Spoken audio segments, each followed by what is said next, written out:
안녕하세요. 저는 얼마 전에 이혼하고 싱글이 된 30대 후반의 여성입니다. 원래 다른 분들의 사연을 출퇴근하며 듣기만 하다가 문득 저의 이혼 사연도 쓰면 재밌을 것 같아 사연을 보내요. 사실 제가 지인들에게 저의 이야기를 하는 편이 아니라서 친구들도 저의 이혼 사실을 모릅니다. 그런데 얼마 전 뻔뻔하고 기가 막힌 짓거리를 벌인 남편이라는 작자에게 제대로 복수를 했어요.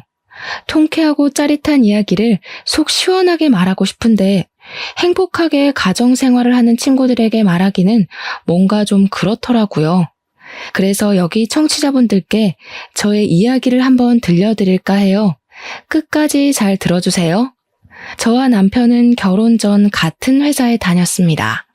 남편은 정규직, 저는 계약직이었는데 남편은 선배 사원들은 물론 계약직 사원들에게까지 친절하고 어려운 부탁도 잘 들어주었어요. 그런 모습이 좋아 보였던 저는 남편에게 호감이 생겼고 그 후 연애를 한 뒤 결혼까지 앞두게 되었죠. 결혼을 생각하고 처음으로 시댁에 갔던 날 저는 시어머니를 보고 깜짝 놀랐습니다.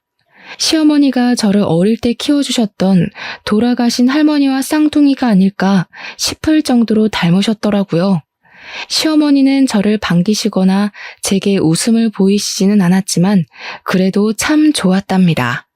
시댁은 우리 집에서 30분 거리에 있는 수도권 근교의 시골 마을이었어요. 시아버지는 예전에 돌아가셨고 시어머니는 농사를 지으시면서 수확한 농작물을 인터넷으로 판매하고 계셨습니다. 우리는 결혼을 준비하며 서로의 금전 상태를 공유했는데 남편은 직장 생활을 오래 한 것에 비해 모은 돈이 얼마 없었어요. 왜 그런가 했더니 그동안 월급의 절반을 시어머니께 드려서 저축할 수가 없었더라고요. 지금까지는 그렇게 살았어도 결혼 후에는 이렇게까지 용돈을 드리는 것은 무리일 것 같아 저와 남편은 결혼 전 시어머니를 뵙고 이 부분에 대해 확실히 말씀드렸습니다. 아무래도 말씀드리지 않고 용돈을 줄여버리면 시어머니께서 난처한 부분이 생길 수도 있을 것 같았거든요. 시댁을 찾아가 남편이 먼저 용돈을 줄여야 할 것 같다는 이야기를 꺼내니 시어머니는 표정이 좋지는 않으셨어요. 아직 둘이 살림을 합치지도 않았는데 벌써 이 어미 용돈 줄일 생각부터 하냐? 엄마로서는 조금 서운하구나. 그래도 이해해줘요. 앞으로 우리 둘이 아기도 낳고 먹고 살려면 빠듯해. 요새 집값이며 물가도 다 고공행진이고 서운해만 하시지 말고 이해 좀 해줘요. 이놈이 그동안 이 어미가 키워준 건 생각 안 하고 벌써 여자한테 휘둘려서는 제가 그러라고 시키디? 그게 아니라 나도 이제 가장이 되어보니 현실적인 금전적인 문제들도 보이고 해서 못난 놈, 내 아들 등쳐먹는 못된 엄마 아니니 알겠다. 상황이 이러니 어쩔 수 없지 뭐. 대신 나도 형편이 넉넉하지는 않아서 신혼집은 못 해주겠다. 매달 들어오던 용돈이 줄어서 나도 먹고 살기 힘들어지지 않겠니? 시어머니는 용돈을 줄이는 것에 대해 반기시지 않았지만 결국 우리의 뜻을 따라주셨어요. 대신 집 마련은 도와줄 수 없다고 말씀하셨죠. 이 사실을 알게 된 친정 부모님은 저희 신혼집을 마련해 주신다고 했지만 저나 남편이나 우리의 힘으로 시작을 해보고 싶어서 일단 원룸의 월세방으로 신혼집을 마련했습니다. 넉넉하지는 않지만 마음은 풍족했던 결혼 후 저와 남편은 주말마다 시어머니한테 가서 농사일과 인터넷 판매일을 도와드렸어요. 사실 주말에는 집에서 쉬고 싶기도 하고 남편과 단둘이 오붓한 시간을 보내고도 싶었지만 남편이 어머니 혼자 농사 일하기 힘들어하셔서 걱정된다고도 하고 시어머니가 돌아가신 할머니 같다는 생각에 피곤해도 좋은 마음으로 시댁에 갔습니다. 그렇게 3개월이 지났고 결혼 전부터 다녔던 회사와의 계약이 끝났어요. 그래서 저는 회사를 관두고 새로운 일을 구하려 했으나 경기가 어려워서인지 면접 보러 오라는 연락조차 받지 못했습니다. 그 덕에 전 생각지도 못하게 전업주부가 되었죠. 회사 생활을 하다가 집에 있으려니 몸은 편하기는 하지만 이제 사회에서는 제가 쓸모가 없어졌다는 생각에 마음이 울적하더라고요. 하지만 저와는 다르게 시어머니는 점점 바빠지셨습니다. 시어머니의 농작물 판매가 입소문이 나면서 주문량이 많아지기 시작했고 시어머니 혼자 처리하기 힘든 상황까지 되었죠. 하루는 집에 있는데 시어머니한테 전화가 왔어요. 얘야, 이제 나도 나이가 먹어서 일하기가 너무 힘들구나. 지금 주문도 너무 많아서 나 혼자 모든 일하기가 벅차. 너 지금 회사 계약이 끝나서 집에 쉬고 있다고 들었는데 여기 와서 나 좀 도와주지 않을래? 사실 시어머니의 이런 부탁이 편하게 들리지는 않았지만 돌아가신 할머니가 꼭 제게 부탁하신 것 같아 무시만 할 수 없었어요. 그래서 많은 고민 끝에 시댁과 같은 동네의 자그마한 주택으로 이사를 하게 되었고 저는 시어머니의 일을 도우며 시댁의 모든 대소사에 다 참여했습니다. 힘들기는 했지만 제가 시댁의 유일한 며느리에다가 회사에 다니는 것도 아니었으니 당연히 해야 할 일이라고 생각했어요. 일 자체는 크게 힘들지 않았습니다. 생각보다 저는 도시 생활보다 시골 생활이 더 재밌었고 음식 만드는 것은 결혼하기 전부터 좋아했던지라 문제가 없었어요. 다만 시어머니는 항상 동네 사람들 앞에서 자신이 엄청 좋은 시어머니인 것처럼 말하고 다녔습니다. 여기에 종종 올라오는 사연처럼 며느리를 괴롭히거나 막말을 하지는 않았지만 그래도 시어머니는 시어머니였어요. 항상 은근슬쩍 맛있는 음식들은 남편이 먼저였고 밥도 남편은 따뜻한 밥, 저에게는 매번 찬밥을 주셨죠.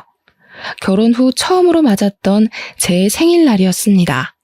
시어머니는 평소 친하게 지냈던 동네 사람을 불러 모아서 며느리의 생일을 차려준답시고 제가 좋아하는 갈비찜에 미역국에 끓여주시고는 상을 한 상 차려주셨는데 생일을 맞은 저의 미역국에는 멀건 국만 있었고 남편과 손님들의 미역국에는 미역의 소고기까지 듬뿍 들어있었습니다. 그리고 갈비찜은 상 가운데가 아닌 남편 앞에 자리를 잡았는데 저는 남편과 대각선 반대 방향에 앉아 있어서 팔도 닿지 않았어요. 게다가 밥도 부족한 상황이 되자 시어머니는 남편과 손님들에게는 따뜻한 밥을 대접하시고 제게는 점심때 먹다 남은 찬밥을 주셨습니다. 어머니, 제 생일을 기억해 주시고 미역국을 끓여주신 건 감사한데 제 국에는 고기는커녕 미역도 없네요. 게다가 밥도 저는 찬밥이고요. 내가 음식을 부족하게 준비해서 미역국도 부족하고 밥도 부족하지 뭐니. 그런다고 기껏 초대한 손님한테 대충 대접해 줄 순 없잖아. 그러니 그냥 네가 좀 넘어가 주지 않으련? 그래, 그냥 먹어. 그래도 우리 엄마가 자기 위해서 내 생일에는 해주지도 않던 갈비찜까지 해주셨잖아. 세상에 이런 시어머니가 어딨어? 이럴 때는 그냥 감사합니다 하고 먹는 거야. 남편은 자기 앞에 있던 갈비찜을 우걱우걱 뜯어먹으며 저에게 이야기하는데 정말 꼴 보기가 싫더라고요. 애초에 동네 분들을 초대한 시어머니가 국이며 밥을 넉넉히 준비하면 이런 난처한 상황은 없었을 거 아닌가요? 무엇보다 저는 그냥 남편과 단둘이 오붓한 생일을 바랬는데 시어머니가 굳이 이런 생일상을 차리신 이유가 동네 사람들에게 착한 시어머니처럼 보이고자 하려는 것 같아 기분이 썩 좋지는 않았습니다. 그래, 새색시가 이해해. 우리처럼 나이 먹으면 잘하던 음식도 못하게 되고 그래. 그래도 시어머니가 며느리 생일이라고 동네 사람들 불러 모아서 잔치상도 차리고 새색시 아주 복받았네. 나 때는 시어머니한테 미역국 얻어먹는 거 상상도 못했어. 생일이라고 말도 못 꺼냈다고. 아마 내 시어머니는 죽을 때까지 내 생일이 언젠지도 모르셨을 거야.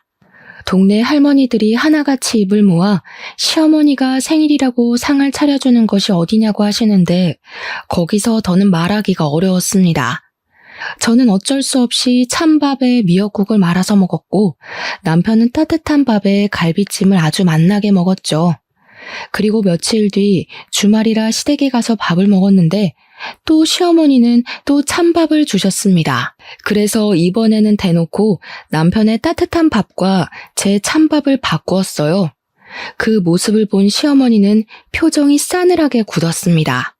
너 지금 뭐 하는 짓이냐? 어떻게 하늘 같은 남편의 밥을 네 밥과 바꿔?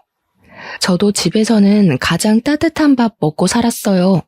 그런데 어제도 그러고 오늘도 그러고 계속 제게 찬밥만 주시니까 부당하다는 생각이 들어서요. 그리고 제가 이렇게 건강해 보여도 찬 음식 자주 먹으면 꼭 체하더라고요. 너는 항상 집밥을 먹지만 우리 아들은 밖에서 뭘로 만들었는지도 모르는 식당밥 먹고 다니는데 집에서라도 당연히 따뜻한 밥을 먹여야 하는 거 아니야?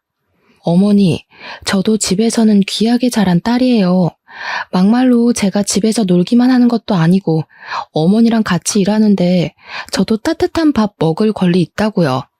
너는 결혼 전에도 다달이 우리 아들이 내게 주던 돈도 줄이더니 참 당돌하네. 옛날에는 시어미 말에 며느리들이 아무 말도 못했는데 정말 세상이 어찌 돌아갈는지. 아이고, 억울해서 못 살겠다. 에이, 밥 안 먹으련다. 시어머니는 결국 화가 나 큰 방에 들어누웠고 남편은 꼭 밥상머리 앞에서 눈치 없이 그렇게 행동해야겠냐며 저를 구박했습니다. 다음날 남편은 회사에 출근하고 저는 시어머니가 걱정돼 아침부터 시댁에 찾아갔어요. 시어머니는 여전히 머리를 싸매고 누워 계셨고 시어머니의 소식을 들은 동네 할머니들이 시모가 걱정돼서 집에 오셨습니다. 저는 집에 오신 분들에게 과일이라도 대접하려고 부엌에서 주전부리를 꺼내 시어머니가 누워 계신 큰방 앞으로 갔어요. 형님, 며느리가 나 일 도와준다고 여기 온 건 너무 고마운데 며느리 눈치 보느라 너무 힘들어 죽겠어. 생일이라고 내가 며느리 생일상도 차려 어제는 밑반찬 몇 개 해놨으니 가지러 오라고 할 겸 같이 저녁을 먹었는데 내가 노망이 났는지 또 밥을 적게 했지 뭐야. 그래서 나는 밥 한 숟갈도 못 뜨고 며느리한테는 찬밥이라도 줬지. 그런데 그거 가지고 나한테 따박따박 대들더라니까. 말년에 아들이랑 같이 산다고 되게 부러웠는데 또 그렇지만도 않네. 나라도 진짜 억울했겠어. 이렇게까지 며느리 생각하는 시어머니가 세상에 어디 있다고 말이야. 젊은 년이 버르장머리만 없어서 내가 어떻게 한 소리 해? 그러지는 마셔. 아무리 며느리라지만 남의 집 귀한 따님인데 그러면 쓰나. 그래도 내 옆에서 같이 일도 도와주잖아. 간간히 용돈도 주고 말이야. 비록 며느리 때문에 용돈이 줄기는 했지만 그래도 그게 어디야? 저는 시어머니가 동네 어르신들에게 하는 이야기를 들으니 정말 어이가 없었습니다. 그래도 일단 손님들 대접은 해야겠기에 방문을 여니 이미 동네 어르신들은 시어머니의 이야기만 듣고 저를 위아래로 훑으시며 혀를 끌끌 차고 계셨어요. 내가 솔직히 남의 집 일에 이래라 저래라 간섭하기는 싫지만 그래도 내가 한마디만 할게. 솔직히 세상 천지에 며느리에게 밥상 차려다 주는 시어미가 어디 있니? 기왕에 시어미 도우러 여기 왔으면 좀 잘 좀 모셔. 이게 뭐니 이게? 어르신들이 얼마나 저에게 역정을 내시던지 저는 그 자리에 그대로 굳어버렸고 그 모습을 뒤에서 지켜보던 시어머니는 아주 만족스러운 표정을 짓고 계셨어요. 저는 시댁에서 집으로 돌아와 이렇게 살다가는 평생 시어머니와 남편에게 큰 소리도 못 내보고 당하고만 살 것 같다는 생각이 들었습니다. 사실 시골에서 살고 있고 아기도 없어서 돈 나갈 일이 많이 없기는 하지만 지금은 남편의 돈으로 생활을 꾸려나가다 보니 아무래도 돈을 쓰고 장을 볼 때마다 어쩔 수 없이 남편 눈치가 보였어요. 그래서 더 남편과 시어머니한테 아무 소리 못하고 가만히 있을 수밖에 없었습니다. 그래서 돈을 벌어야겠다는 생각에 저는 아르바이트라도 하려고 했으나 외진 동네이다 보니 마땅한 일자리가 보이지 않았어요. 저는 오랜 고민 끝에 시어머니처럼 인터넷 쇼핑몰을 열어보기로 했습니다. 일단 여기저기서 쇼핑몰을 효율적으로 운영하기 위한 공부를 시작했고 오전, 오후에는 시어머니의 일을 도왔고 저녁과 밤에는 저의 쇼핑몰 일을 했어요. 다행히 한두 개씩 판매가 되기 시작했고 수익만으로 먹고 살 만큼은 아니어도 한 달에 100만 원 정도는 벌 수 있었습니다. 남편과 저는 각자의 일로 아주 바쁘게 시간을 보내고 있었던 어느 날이었어요. 그날은 꿈자리가 왠지 모르게 뒤숭숭했습니다. 제가 원래는 머리만 대면 코를 골며 자고 꿈도 거의 꾸지 않는데 그날은 이상스러우리만큼 악몽을 꿨어요. 꿈자리가 뒤숭숭하고 괜히 엄마가 보고 싶어서 엄마에게 전화했는데 엄마가 전화를 받지 않았습니다. 그리고 잠시 후 아빠에게 전화가 왔어요. 엄마가 장 보러 갔다가 교통사고를 당하셨고 사고가 너무 크게 나서 현장에서 사망하셨다고 합니다. 저는 그 소리를 듣고 바로 장례식으로 달려갔고 남편도 바로 장례식장으로 갔어요. 얼결에 시작한 엄마의 장례식은 정신없이 흘러갔습니다. 그리고 둘째 날 시어머니한테 부고 문자를 분명히 남겼는데 시어머니한테 아무 연락도 없고 오시지도 않았어요. 기다려도 오지 않자 저희 아빠가 먼저 남편에게 시어머니는 언제 오시느냐고 물었습니다. 저희 엄마 그러니까 허리를 삐끗하셔서 거동이 불편하다고 오시지 못한대요. 아까 저한테 연락이 왔어요. 못 와서 죄송하다고요. 아이고 그러셨어? 그럼 내일은 오시는 거지? 아마 봐야 할 것 같아요, 상황을. 남편은 분명히 어제까지만 해도 멀쩡하시던 시어머니가 갑자기 허리를 삐끗하셔서 못 오신다고 했습니다. 저는 허리를 얼마나 다치셨길래 차로 1시간도 걸리지 않는 장례식장에 못 오시나 싶어 걱정되었어요. 그래서 시어머니께 연락을 드려보았지만 전화를 받지 않으셨습니다. 그리고 다음날 발인하고 장례식이 다 마무리될 때까지 시어머니는 나타나지 않으셨어요. 아빠는 대놓고 말씀은 하지 않았지만 끝내 연락도 오지도 않은 시어머니에게 서운한 듯한 표정을 지으셨습니다. 그렇게 장례식을 마친 후 집에 오는 길에 남편에게 시어머니 많이 다치셨냐고 물었어요. 우리 엄마? 허리는 무슨, 그냥 수학할 것도 많고 피곤하다고 해서 못 오신 거야. 뭐? 그럼 어제 우리 아빠한테는 왜 허리를 다치셨다고 이야기한 거야? 아무리 그래도 장인어른한테 일이 너무 많아서 못 온다고 이야기하면 좀 그렇잖아. 그래서 적당히 둘러댄 거지. 어때? 나 좀 그래도 머리 잘 굴렸지. 장난하냐? 정말 너무하네. 사돈은 가족 아니냐? 다른 날도 아니고 엄마가 마지막으로 가시는 날인데 어떻게 일이 바쁘고 피곤하다는 이유로 장례식을 안 오셔? 당연히 만사를 다 제치고서라도 오셔야 하는 거 아니야? 뭐가 너무해? 그리고 가족으로 생각하니까 내가 3일 내내 같이 있었잖아. 그럼 된 거 아니야? 꼭 우리 엄마까지 거기에 가야 해? 그리고 우리 엄마는 원래 기가 약해서 장례식장 같은 곳 함부로 다니면 안 된다고. 그럼 시어머니는 시어머니의 친정 부모님 장례식도 못 가셨겠다. 기가 약해서 어떻게 가? 야, 그건 다른 문제지. 그건 친정 부모님이니까 당연히 가셔야 하는 거고. 지금은 사돈이니까 굳이 꼭 갈 필요가 없는 거고. 뭐? 일반적인 사람들은 친한 친구 부모님의 장례식에도 회사에 연차까지 써가며 가. 말을 말자. 정말 상식 이하인 너랑 대화하자니 내 입만 아프네. 남편은 제 말을 전혀 이해하지 못하겠다는 표정으로 더 대화를 이어가려고 했지만 저는 남편과 더는 대화를 하고 싶지 않았습니다. 사돈의 장례식이지만 피곤해서 못 온다는 시어머니. 그리고 그런 시어머니를 이해하고 두둔하는 남편의 모습이 기가 막혀 말이 다 나오지 않더군요. 게다가 시어머니가 기가 약해서 장례식장 함부로 다니면 안 된다니요. 도대체 우리 집을 얼마나 무시하면 친정엄마의 마지막 가는 길에 와보지도 않고 연락도 하지 않는 것일까요? 저는 남편에게 화가 잔뜩 났고 남편은 그런 저를 이해하지 못한 채 집에 도착했고 집에서도 우리는 얼음장보다도 차가운 냉전 상태로 밤을 보냈습니다.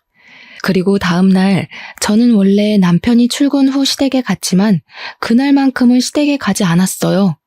시댁에서는 저희 집의 경조사에 참가할 생각이 하나도 없는데 제가 시댁을 위해서 일해야 할 필요성이 전혀 없다고 느껴졌거든요.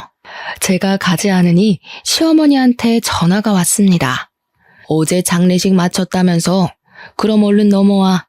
지금 네가 없는 동안 일이 잔뜩 밀렸어. 솔직히 전 시어머니한테 전화가 오길래 당연히 이래저래 해서 못 갔다. 미안하다. 엄마는 잘 보내드렸냐고 물어볼 줄 알았습니다. 사람이라면 그게 당연한 예의 아닌가요? 그런데 시어머니는 잘 다녀왔냐는 말은커녕 일이 밀렸으니 빨리 오라고만 하셨어요. 어머니, 솔직히 어머니한테 너무 서운해요. 아무리 그래도 사돈인데 어떻게 그렇게 연락도 없고 오시지도 않으세요. 죽을 사람은 죽더라도 할 일은 해야 하지 않겠니? 그리고 여자는 결혼하면 친정과는 연을 끊어야 해. 너도 그 생각으로 여기까지 온 거 아니야? 솔직히 나는 너 발인 때만 갔으면 했다. 무슨 여자가 친정엄마 돌아가셨다고 3일 내내 있으려고 그래? 그게 지금 무슨 말씀이세요? 그러면 딸들은 친정엄마가 돌아가셔도 장례식장에 가면 안 된다는 말씀이세요? 제가 부모님의 유일한 자식인데도요. 솔직히 장례식장에서 딸이 할 일이 뭐가 있니? 그냥 발인 때 나가서 마지막 인사나 하면 그만이지.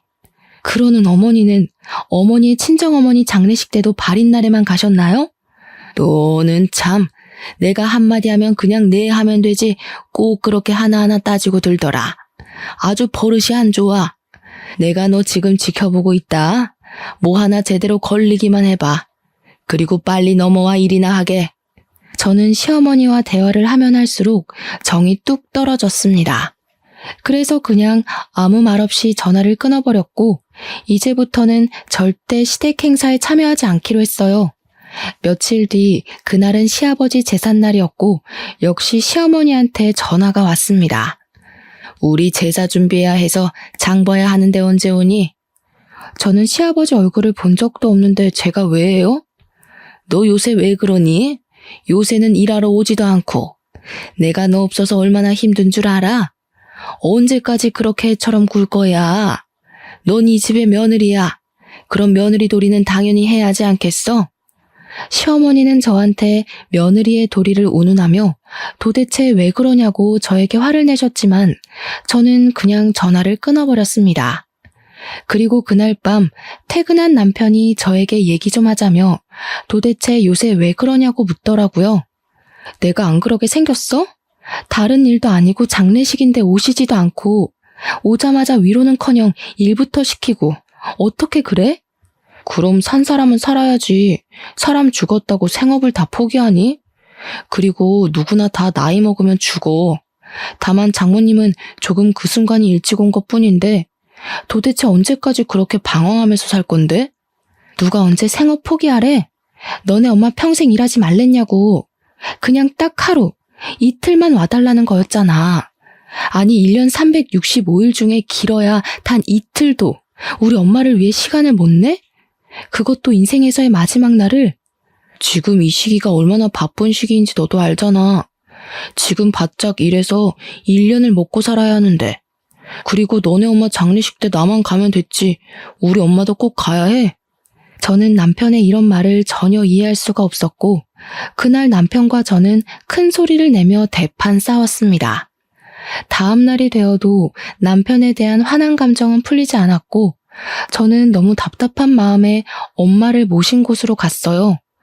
엄마 앞에서 한바탕 울고 나니 답답했던 마음이 어느 정도 풀렸습니다. 어느 정도 진정을 시킨 후 다시 집으로 가려고 나왔는데 모텔 앞에서 모텔을 바라보며 서 있는 남편을 보았어요.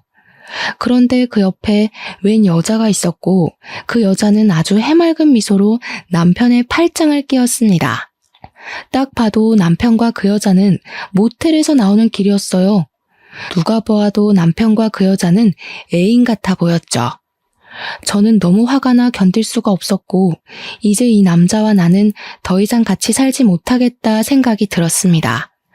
저는 일단 남편과 그 불륜녀가 함께 팔짱을 끼며 다정하게 걷는 모습을 사진 찍었어요. 그리고 그날 밤 퇴근한 남편에게 오늘 어디에서 뭘 하고 있었냐고 물었습니다. 뭐 하긴 뭐해. 회사에서 여태껏 일하다 왔지. 무슨 갑자기 뻔한 질문을 해? 일? 하긴 뭐 일도 하긴 했겠다. 그런데 이 사진은 뭐야? 저는 남편과 불륜녀가 함께 모텔에서 나와 팔짱을 끼고 길을 걷는 사진을 보여주었습니다. 남편은 처음에는 거래처 여직원이라는 말도 안 되는 소리를 했다가 결국 잠깐 만나는 사이였다고 시인을 하더군요. 유부남이 여자랑 잠깐 만나고 할 게 뭐 있어? 이런 걸 바로 불륜이라고 하는 거야, 이 멍청이야. 싸울 필요도 없이 그냥 이혼하자. 솔직히 너나 나나 요새 많이 서로 힘들었잖아. 아이도 없으니 그냥 깔끔하게 갈라서자고. 이혼? 이혼하면 우리 집 일 누가 해? 내가 그 좋은 회사 그만두고 엄마 옆에서 일할 수 없잖아. 그리고 너랑 내가 이혼하면 우리 집 대소사는 다 누가 챙겨? 당장 명절 차례상부터 시작해서 김장 제사까지 누가 하냐고. 살림은 또 누가 하고? 나 절대 이혼 못해. 자기 엄마는 우리 엄마 장례식 때 오지도 않았으면서 이혼을 하자고 하니 자기네 집 일할 사람 없다며 이혼하지 말자고 하는데 정말 기가 막히고 코가 막힐 노릇이더라고요. 너네 집 일은 네가 알아서 해야지. 그걸 왜 나한테 말해? 솔직히 말해서 우리 엄마 장례식 때도 오지 않는 시어머니를 내가 왜 도와야 하는데? 내가 왜 그런 시어머니를 도와서 너네 조상 차례상도 차리고 너네 가족 먹을 김장도 하고 제사상도 차려야 하냐고. 난 절대 못해. 그냥 이혼하자. 네가 이혼 안 한다고 해도 내가 이혼 소송할 테니까 그런 줄 알아. 우리 어디 한번 끝까지 가보자고. 다음 날 저는 남편이 출근하자마자 바로 이혼 변호사를 찾아갔습니다. 제 상황을 이야기하니 일단 확실한 증거를 잡아야 이혼 소송에서 이기고 위자료까지 받을 수 있다고 했어요. 그래서 저는 일단 남편이 불륜을 저질렀다는 증거를 수집하기 위해 일주일 동안 남편이 출근한 후 남편의 회사 근처로 가보았습니다. 하지만 남편도 생각이 있는지 회사 밖으로 나오지 않더라고요. 하긴 바보가 아닌 이상 이미 한 번 걸렸는데 또 여자를 밖에서 만나지는 않았겠죠. 그래서 결국 일주일 동안 아무 소득을 얻지 못하고 집에 터덜터덜 돌아왔습니다. 그런데 남편이 주로 사용하는 노트북이 켜져 있었고 메신저도 로그인이 되어 있더라고요. 사실 저는 한 번도 남편의 핸드폰이나 노트북을 몰래 본 적이 없었습니다. 아무리 부부이고 가족이라고 해도 그건 예의가 아니라는 생각이 들었거든요. 그런데 이렇게 된 이상 저는 증거를 수집해야만 했고 그래서 남편의 메신저를 몰래 보았습니다. 남편의 메신저에는 어떤 여자와 사랑의 대화를 나눈 증거가 한가득 있더라고요. 저는 화가 너무 나서 터질 것만 같은 심장을 부여잡고 하나하나 차근차근 읽어보았는데 정말 욕이 절로 나왔어요. 남편은 대낮부터 모텔 대시라고 퇴근 후에는 만나서 데이트까지 알차게 즐겼습니다. 저는 여기서 밭일하고 쇼핑몰 일하느라 바빴는데 남편은 다른 여자랑 주말마다 만나서 여기저기 쏘다녔다고 생각하니 정말 화가 머리끝까지 치밀어 올랐어요. 저는 반드시 이 둘을 가만두지 않으리라 다짐하며 일을 갈았죠. 그렇게 혼자 정신 나간 여자처럼 욕을 하다가 겨우 마음을 진정시키고 메신저의 모든 내용을 이미지 파일로 저장했습니다. 그런데 노트북에는 이것 말고도 정말 이상한 것이 있었어요. 여자 화장실을 몰래 찍은 듯한 영상이 한가득 있더라고요. 이게 뭔가 싶어 자세히 보니 그 여자 화장실은 제가 결혼 전 남편과 다니던 그 화장실이었고 영상 속의 여성분들 얼굴 중에는 제가 아는 여성분들도 있었습니다. 순간 남편과 같은 회사 다닐 때 회사 여자 화장실에 변기가 막혔을 때마다 앞장서서 도왔던 일이 떠올랐어요. 사실 회사 다닐 때 이상하게 여자 화장실의 변기통이나 하수구가 종종 막혔었거든요. 그때마다 다른 사람들은 화장실 하수구나 변기통을 뚫는 것을 싫어했습니다. 그런데 남편만은 달랐어요. 여자 화장실이 또 막혔어요. 도대체 뭐가 문제이지? 제가 한번 봐볼게요. 여자 화장실 잠시 들어가도 되죠? 그럼요. 솔직히 일도 많으시고 바쁘신데도 이렇게 항상 앞장서서 도와주셔서 감사해요. 그 뒤로도 변기나 하수구가 막힐 때마다 여직원들은 남편을 찾았고 남편은 인상 한번 찌푸리지 않고 바로 뚫어주어서 다들 너무 고마워했었거든요.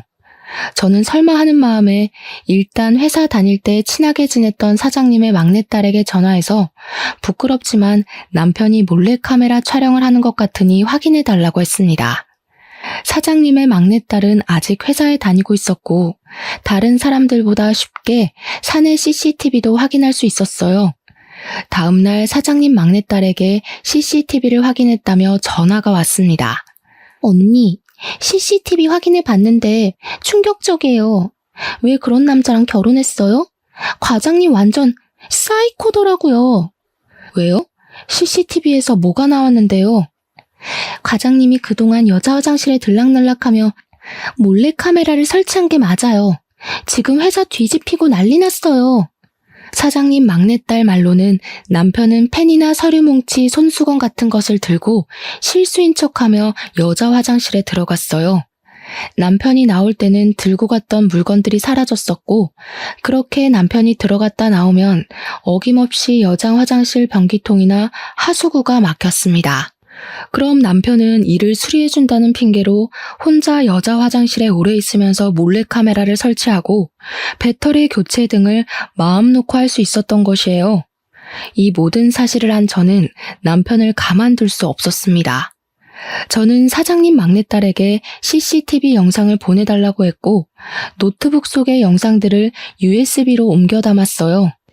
저는 이 USB를 들고 경찰서에 가서 남편이 몰래카메라를 설치했다고 고소를 했고 이어서 변호사 사무실에 찾아가 메신저의 대화 내용을 증거로 불륜으로 인한 이혼 소송까지 진행했습니다.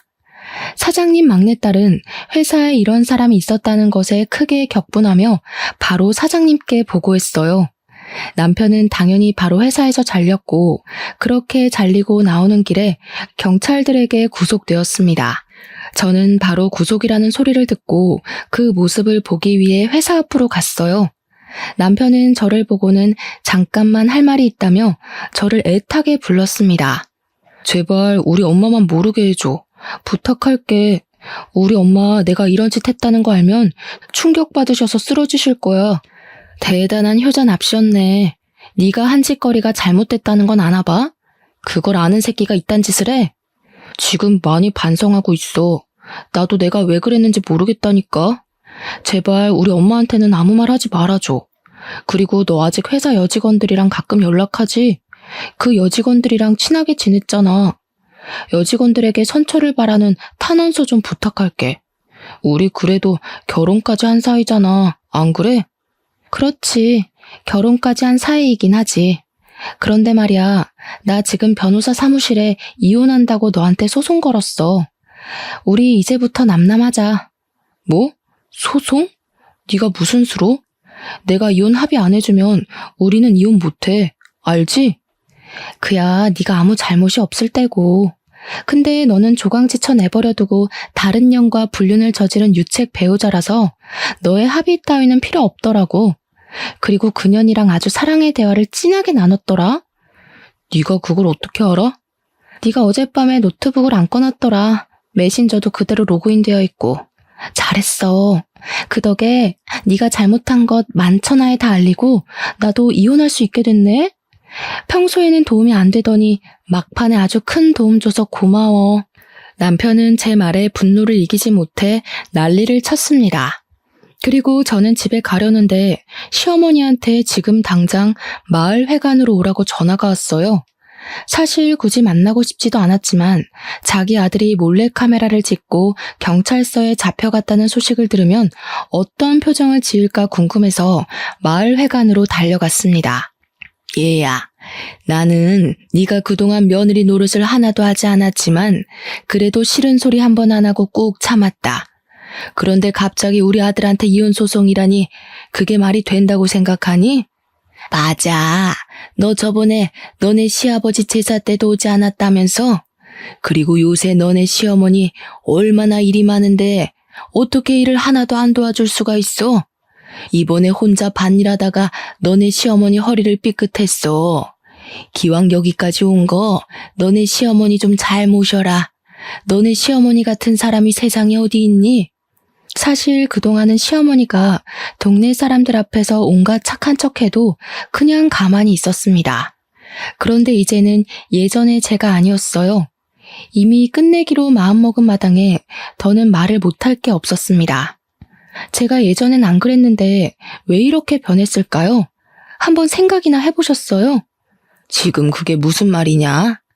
우리 엄마 돌아가실 때 어머니 오셨어요? 네, 정말 바쁘면 못 올 수도 있죠. 그럼 최소한 전화라도 하셨어야죠. 세상에 사돈이 돌아가셨다는데 아무 말 안 하는 그런 사람이 어딨어요? 사실 그동안 시어머니가 거의 돌아가신 할머니 같아서 애틋한 마음에 저 혼자 시댁일 다 발벗고 나서서 했어요. 할머니 생각에 일부러 여기까지 이사도 왔고요. 그런데 그 결과 저만 호구가 되었네요. 지금 너네 엄마 장례식 안 갔다고 여태 삐져서 시위하려는 게냐? 그래서 이혼까지 해? 아니요. 어디 그뿐일까요? 지금 어머니의 그 자랑스러운 아드님이요. 바람을 피우고 있어요. 뭐? 남자가 일하다 보면 바람 좀 피울 수 있지. 그거 가지고 뭘 그리 난리니? 겨우 그것 때문에 이혼이야? 막말로 우리 아들이 애를 낳은 것도 아니고 잠깐 그냥 방황한 건데. 참 너도 속이 아주 밴댕이 소갈딱지야. 그뿐인 줄 아세요? 당신 아들 지금 경찰서에 있어요. 경찰서? 그게 무슨 소리냐? 우리 아들이 왜? 회사 여자 화장실에다가 몰래카메라를 설치했다지 뭐예요. 노트북에 여자 화장실 몰래카메라 사진이 쫙 깔려 있더라고요. 그래서 제가 경찰서에 그대로 넘겼더니 아줌마 아들이 구속돼 버렸어요. 뭐? 그걸 네가 고소했다고? 너랑 우리 아들은 부부의 연을 맺었어. 부부는 힘들 때 같이 하는 게 부부 아니니? 어떻게 너는 네 남편을 그렇게 경찰서에 홀라당 넘길 생각을 해? 네가 어떻게 우리 집에 이렇게 뒤통수를 때려? 어떻게? 이 못돼 먹은 년. 시어머니는 제게 못된 년이라고 하면 난리였지만 아까와는 다르게 다른 할머니들이 아무도 시어머니의 말에 동의하지 않았습니다. 오히려 시어머니를 곱지 않은 시선으로 바라보았죠. 형님들, 저것이 내 아들을 경찰서로 잡아넘겼대요. 이게 말이나 됩니까? 아이고, 집에 여자 잘못 들여서 이게 지금 뭔 난리야. 아이고, 나 죽네. 이봐, 여자 화장실에 몰래카메라를 설치했다는데 그건 아들이 잘못한 것 아닌가? 아들이 잘못했으면 당연히 벌을 받아야지. 그렇게 잘난 아들 뒀다고 자랑하더니 이건 뭔. 아무튼 이제 더 들을 이야기도 할 이야기도 없으니 우린 가네. 다시는 연락하지 마. 솔직히 맨날 은근히 며느리 차별했으면서 맨날 착한 척은. 다들 갑시다. 동네 할머니들은 난리치는 시어머니를 두고 다들 각자의 집으로 가셨고 저도 바로 저의 집으로 돌아갔어요. 그 뒤로 남편은 기나긴 재판 끝에 징역 10개월의 집행유예 2년이 선고되었습니다. 그리고 남편이 불륜을 저질렀다는 증거가 입증되어 감옥에서 이혼하게 되었어요. 또한 저는 공동명의로 같이 살던 집을 위자료로 받아서 그 집을 팔고 남편에게로 갔습니다. 아빠는 이혼하고 온 딸에게 그동안 고생했다고 하며 아빠가 일하시는 회사에 빈자리가 하나 있으니 거기서 다시 시작해보라고 권하셨어요. 사실 아빠는 20대 때부터 지금까지 한 회사에서 계속 근무하셨고 지금은 이사님이십니다. 회사가 크지는 않지만 그래도 월급 한 번 밀리지 않았고 꾸준히 월급도 오르고 있어요. 그렇게 저는 아빠 회사에서 사무직 직원으로 일하고 있습니다. 물론 제 쇼핑몰도 잘 되고 있기는 하지만 아직은 전업으로 하기에는 어려움이 있어서 앞으로 더 열심히 공부해 키울 생각이에요. 이렇게 새롭게 시작한 지 한 달 뒤 그다지 반갑지 않은 소식이 들려왔습니다. 바로 시어머니 소식이었는데 사실 시어머니한테는 나물 캐서 파는 것이 유일한 돈벌이였잖아요. 하지만 시어머니가 동네 사람들의 손가락질이 두려워 낮에는 집 밖으로 나가지 않고 밤에만 밖으로 나가 나무를 캐러 다녔대요. 그런데 시골길이 밤에 정말 어둡고 무섭거든요. 그 어두운 길을 혼자 밤에 다니다가 산에서 넘어져 실족사했다는 것입니다. 전 남편은 바로 감옥에서 나와 장례식을 치러야 했어요. 어떤 사람들은 이런 상황에서 안쓰러운 마음이 들기도 하겠지만 사실 저는 너무 통쾌하게 느껴졌습니다. 자업자득이라는 생각이 들었어요. 그래서 가서 마지막 가는 길을 한번 보기로 했죠. 부조금을 얼마 넣을까 하다가 생각해보니 남편과 시어머니 둘 다 우리 엄마 돌아가셨을 때 부조금을 아예 안 냈더라고요. 그래서 그냥 빈손으로 가려다가 그것은 예의가 아닌 것 같아 부조금을 아주 약간 준비했습니다. 단돈 1,000원이요. 저는 장례식장에서 부조금 봉투에 당당히 제가 준비한 1,000원을 넣었어요. 그 모습을 본 남편이 화가 난 표정으로 제 손목을 딱 잡더라고요. 야, 너는 생각이 있는 거냐 없는 거냐? 여기에 네가 왜 와? 그리고 부조금 꼴랑 1,000원? 지금 장난하냐? 1,000원은 뭐 돈 아니니? 그리고 너랑 너네 엄마는 우리 엄마 돌아가실 때 부조금 냈어? 생각해보니까 너네 가족 우리 엄마 돌아가실 때 부조금 한 푼도 안 냈더라? 그보다는 1,000원이 더 낫지 않아? 그래도 1,000원이면 껌 하나는 씹으며 저승길 가실 수 있겠네. 지금 사람 놀리냐? 야, 솔직히 말해서 네가 그 파일들 경찰서에 넘기지만 않았어도 일이 이렇게 안 됐어. 그래도 잘 나가던 내 인생 이렇게 나락으로 보냈으니 네가 날 책임져야 하는 거 아니야? 그러게 평소에 네가 행실 똑바로 했었어야지. 아, 이미 다 끝난 마당에 너랑 말싸움해서 뭐하니? 그래도 너네 엄마 일은 좀 안 됐긴 하네. 이게 바로 자업자득, 인과응보라고 하는 건가? 말 가려서 해라. 내가 진짜 너 만나서 되는 일이 없어. 너 때문에 감옥도 가고 엄마도 돌아가시고. 전 남편은 자기가 그동안 잘못한 것은 생각도 하지 않은 채 모든 것을 다 제 탓으로 돌렸습니다. 감옥에 가서도 여전히 반성은 전혀 하지 않은 듯 했어요. 저는 전 남편의 이야기를 들으니 어렵게 잡고 있던 이성의 끈을 놓아버렸습니다. 그래서 장례식장 앞에 있는 여자 화장실로 들어가 대걸레를 들어왔어요. 대걸레는 뭐냐? 우리 엄마 마지막 가는 길 깨끗하게 가시라고 청소라도 해주려고? 아니, 아무리 봐도 네 머리에는 똥만 가득 찬 것 같아서 너 좀 청소 좀 해주려고. 저는 이 말과 동시에 대걸레를 전 남편의 얼굴에 비볐습니다. 야, 이 똥만 가득 든 놈아.